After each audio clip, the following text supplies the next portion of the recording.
membahas alur dari film-film yang pastinya bakal kalian suka. Nggak bakal ada ruginya kalian subscribe channel ini guys.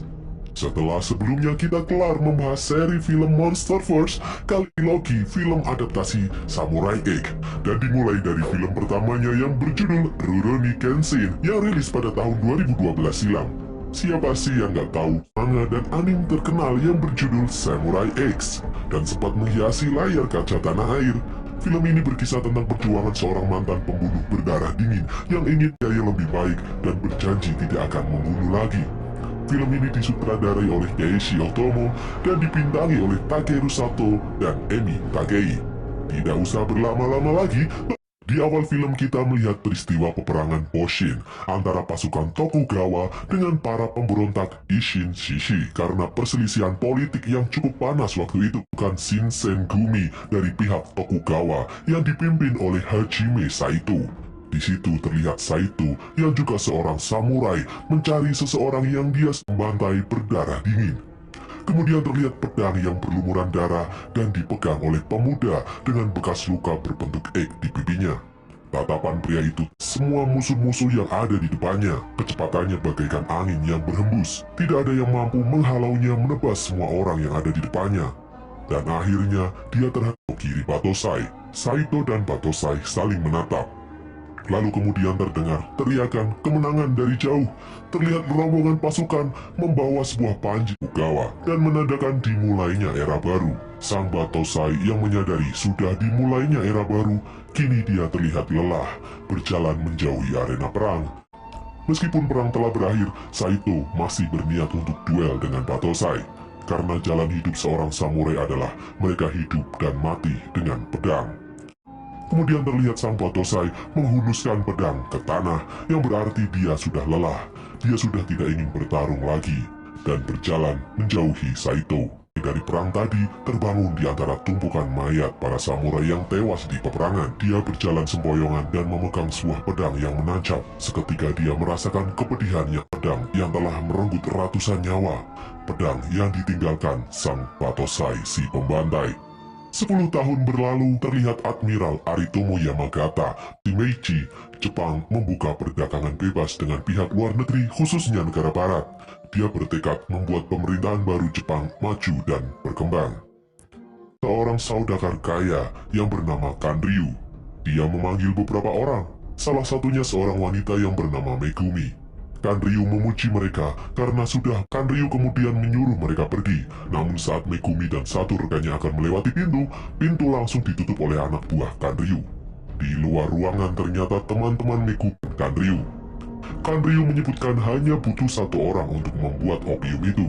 Kanryu kemudian memilih Megumi, dan teman Megumi yang satunya terlihat ketakutan dan dengar akan menyuruh Batosai untuk membereskan orang yang kabur itu.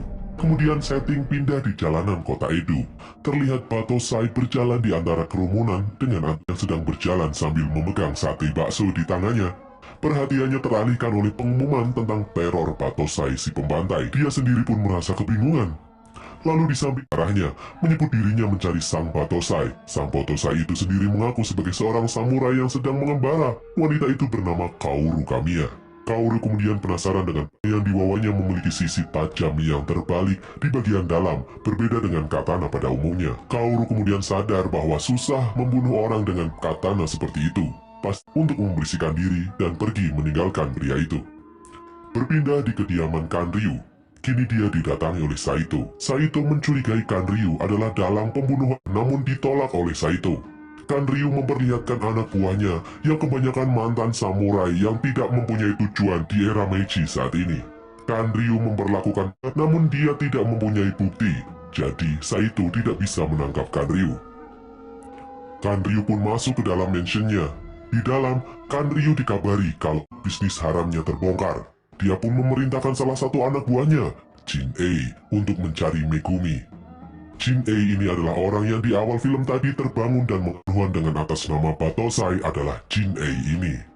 Lalu berpindah ke tempat Megumi, ternyata Megumi saat ini sedang ada di kantor polisi, mencari perlindungan. Nah, itu adalah ulah Jin-Ei, dia mencari Megumi. Dia membantai para anggota polisi satu persatu.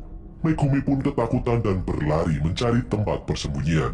Di tempat lain, Kaoru sedang di perjalanan menuju arah pulang. Di sana dia melihat hal yang aneh. Di atas jembatan penyeberangan, seorang anggota polisi tewas dengan luka pedang.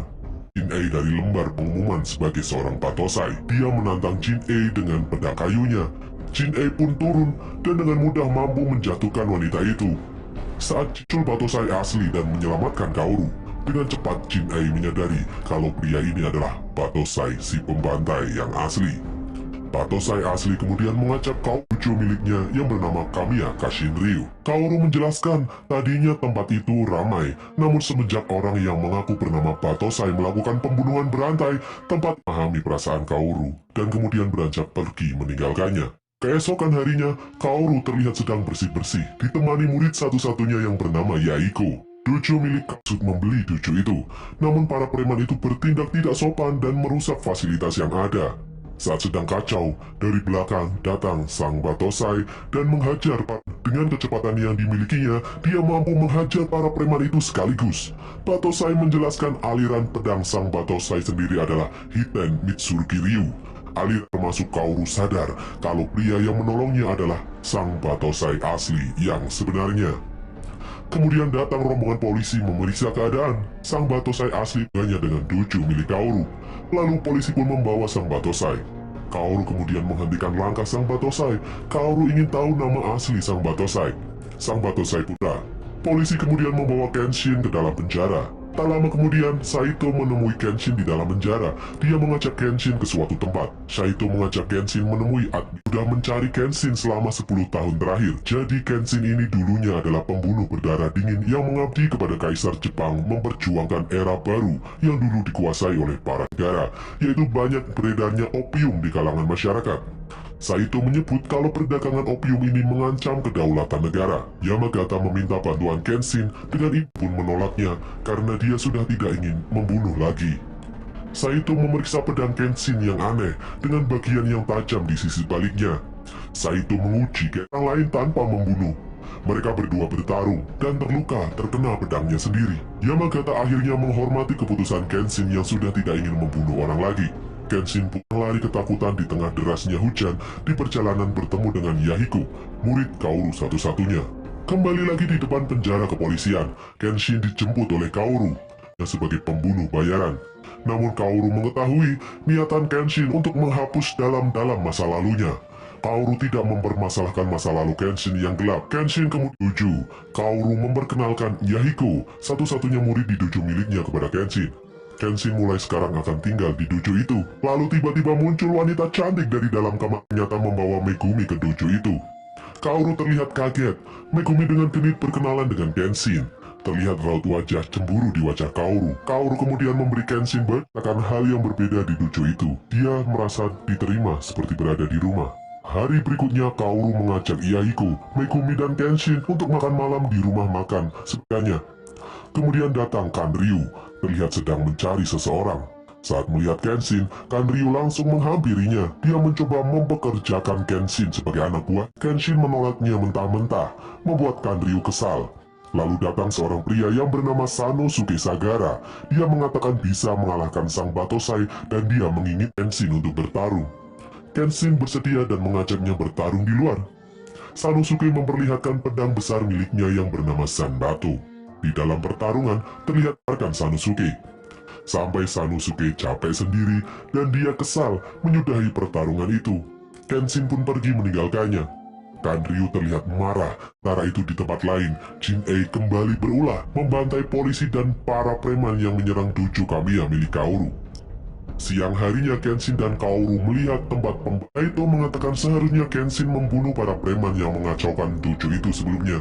Jadi pihak kepolisian tidak akan ada korban seperti saat ini. Kenshin melihat seorang wanita yang ingat masa lalunya. Saat dia berumur belasan tahun, dia sudah bekerja kepada pemerintah menjadi pembunuh bayaran demi kejayaan era baru. Kenshin membunuh dengan harap nantinya. Kenshin ditugaskan membunuh beberapa orang samurai sekaligus. Dia menyerang mereka di jalan. Dengan mudah Kenshin melumpuhkan mereka. Namun ada satu orang yang kemudian bangkit, orang yang dicintainya. Kenshin menebasnya sekali lagi. Pria itu tetap bangkit dan melawan hingga menyebabkan luka goresan di pipinya. Terakhir, Kenshin menusuk pria itu dari karena Kenshin tak memiliki belas kasihan pada saat itu. Siang harinya di tempat yang sama terjadi hujan lebat. Kenshin melihat seorang wanita menangis di samping mayat, membuat Kenshin berniat tidak ingin membunuh lagi setelah era baru Jepang sudah dimulai nantinya. Malam harinya di kediaman Kanryu, terlihat dia membuka paket niat menjual opiumnya ke seluruh daratan Jepang dengan cara menyogok para koruptor di pemerintahan, menukarnya dengan persenjataan. Di tempat lain, Jin-ei mulai terobsesi ingin memetik tanaman dan mengambil air. Dia ditemui salah satu anak buah Kanryu yang bernama Gein. Gein memperingatkan akan terjadi hal yang mengerikan kalau Megumi tidak kembali menjadi pembuat obat. Kaoru dan Kenshin sedang memasak, terjadi keributan di luar. Banyak orang berbondong-bondong membawa kerabat mereka yang terlihat sakit. Megumi kemudian memeriksa air di tempat itu. Orang datang ke dojo milik Kaoru meminta pertolongan, termasuk Sanosuke membawa kerabatnya yang sakit. Tidak ada dokter di sekitar situ, membuat mereka tak tahu harus meminta tolong kepada tidak. Megumi dengan kemampuannya menyuruh Kenshin dan Sanosuke membeli bahan-bahan obat sesuai petunjuknya dan meminta Kaoru memanggil tabib dari kota sebelah untuk membantunya. Saat mereka istirahat, Kenshin menemui Megumi yang sedang duduk di pinggir sungai. Kenshin bertanya asal-usul Megumi. Ternyata keluarga Megumi adalah keluarga dokter yang terhormat sepanjang anggota keluarga Megumi terbunuh, menyisakan seorang anak perempuan yang selamat. Megumi kemudian bertanya asal-usul luka di pipi Kenshin. Kenshin pun menjawab satu goresan berasal dari istri samurai muda yang telah dia bunuh itu. Kemudian Megumi menjelaskan dirinya sebatang kara, terpaksa bekerja untuk Kanryu membuat opium untuk tetap bertahan hidup. Atas, Sanosuke mengetahui niatan Kenshin dan berniat membantunya menyerang kediaman Kanryu. Ditambah-tambah ternyata Megumi pergi kembali menemui Kanryu. Di tempat Kanryu, Megumi sudah sampai di sana. Saat Kanryu mendekat menemuinya, ternyata Megumi membawa belati dan berniat membunuh Kanryu.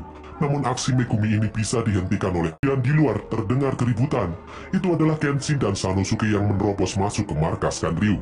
Mereka berdua bertarung dengan ratusan anak buah Kanryu. Kanryu dari atas melempar pun yang mampu membunuh Kenshin.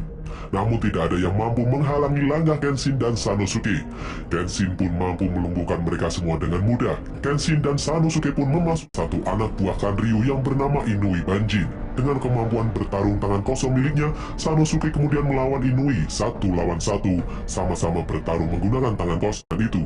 Di lantai 2, Kenshin dihadang oleh Gein. Saat Gein membuka topengnya, terlihat bekas luka di wajahnya. Kenshin dan Gein pun bertarung. Di lain tempat, sedangkan Gein menyerang Kenshin dengan senjatanya. Mereka berdua bertarung dengan sengit. Gein mempertanyakan niatan Kenshin untuk tidak membunuh lagi. Kenshin menunjukkan pedang miliknya dengan mata tajam.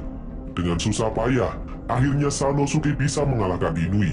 Dan Kenshin dengan usaha yang tidak mudah berhasil mengalahkan Gein, membuatnya lumpuh tanpa membunuhnya. Akan memasuki sebuah ruangan, terlihat Kanryu menembakkan senapan mesin miliknya.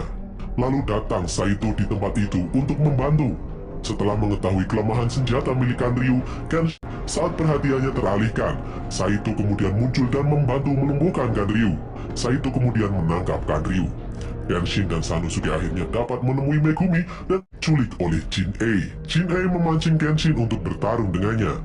Sesaat kemudian datanglah Kenshin ke tempat persembunyian Jin-ei seperti dugaannya. Kenshin terlihat tidak seperti biasanya. Kali ini Kenshin langsung menghuluskan pedangnya. Jin-ei sangat terobsesi untuk bertarung dengan sang Batosai. Terjadi pertarungan yang sangat sengit, pertarungan pedang tingkat tinggi. Kenshin sempat kewalahan menghadapi Jin-ei. Jin-ei kemudian menggunakan teknik Shin no Ippu. Kemampuan seperti hipnotis kepada Kaoru. Paru-paru Kaoru. Kaoru hanya akan bertahan hidup 2 menit saja. Untuk menghilangkan jurus itu, Kenshin harus membunuh Jin-ei. Hal itu membuat Kenshin sangat mati tempat tertusuk pedang Jin-ei sekali lagi. Namun Kenshin masih mampu berdiri lagi. Kali ini raut wajahnya sudah berbeda. Terpancar wajah sang Batosai 10 tahun. Kenshin bertarung dengan Jin-ei dan mengeluarkan jurus andalannya, Ryu Suisen, dan menebas kepala Jin-ei. Namun karena mata pedang Kenshin yang terbalik, terlihat Jin-ei masih belah pasti. Kenshin kemudian menggunakan sarung pedangnya mematahkan otot dan persendian Jin-ei, membuat tangan kanannya lumpuh permanen. Dan demi menyelamatkan nyawa, Bas Jin-ei sekali lagi menjadi seorang pembunuh. Saat Kenshin mengayunkan pedangnya, terdengar teriakan Kaoru menghentikannya. Kaoru akhirnya bisa terlepas dari pengaruh Kenshin kembali menjadi seorang pembunuh. Dia tidak ingin Kenshin membunuh lagi dengan alasan apapun. Kenshin dengan wajah penuh amarahnya terdiam mendengar perkataan Kaoru. Melagi membuat Kenshin tersadar. Namun di belakang, Jin-E masih bisa bangkit. Saat Jin-E bergerak, ternyata dia menusukkan pedang ke perutnya sendiri. Jin-E melakukan hal yang terluka. Berpindah di tempat markas Kanryu, akhirnya Kanryu dan anak buahnya ditangkap dengan barang bukti opium miliknya. Sementara itu di dojo Kamiya Kashin, terlihat Kaoru yang terlari, namun tak berhasil menemukannya. Dia takut Kenshin kembali mengembara. Saat Kaoru akan keluar dojo, dia melihat Kenshin di hadapannya. Ternyata Kenshin pergi. Di sekitar Kaoru berkumpul Kenshin, Megumi, Sanosuke dan Yaiko, keluarga barunya. Kaoru pun menitikan air mata bahagia melihat Kenshin yang memilih tinggal di Rurouni Kenshin ini guys. Mimin sangat suka film ini, apalagi pengisi soundtrack film ini adalah salah satu band kesukaan Mimin, yaitu One Ok Rock. Jadi pingin nyanyi. By the way, semoga Rurouni Kenshin Part 2 Kyoto Inferno yang rilis pada tahun 2014 yang pasti lebih seru lagi. Makanya jangan lupa untuk subscribe dan nyalakan loncengnya agar kalian tidak ketinggalan keseruan dari kami. Yang pastinya bakal kalian suka. Nggak bakal ada ruginya kalian subscribe channel ini guys. Setelah sebelumnya kita kelar.